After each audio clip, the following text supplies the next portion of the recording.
மகேஷே நான் உன்கிட்ட தப்பா நடந்துக்கிட்டேன்னு சொல்லும்போது அவ சொல்றது உண்மையா தானே இருக்கும்.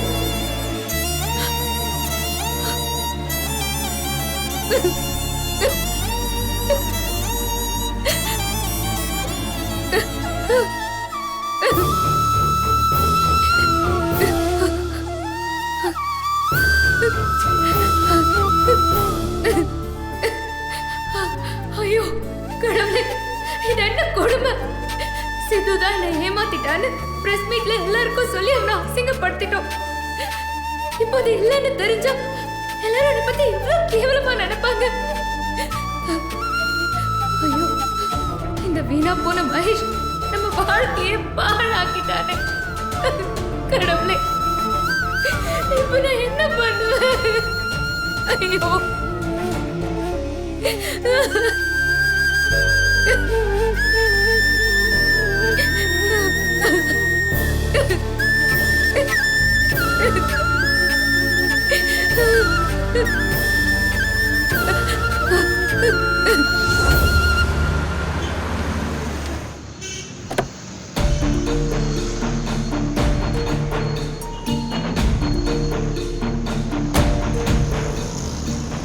சார், எனக்கு ஒரு டவுட்டு.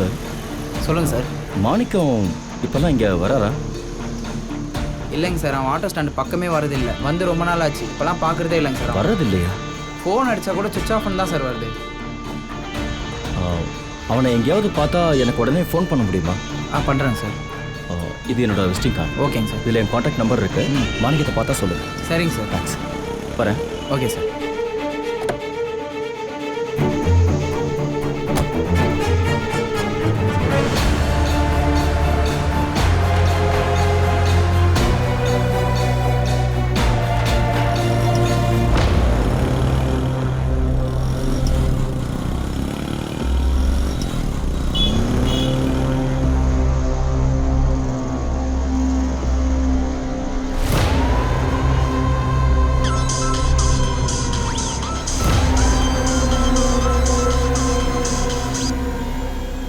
சொல்டா மாதிரி.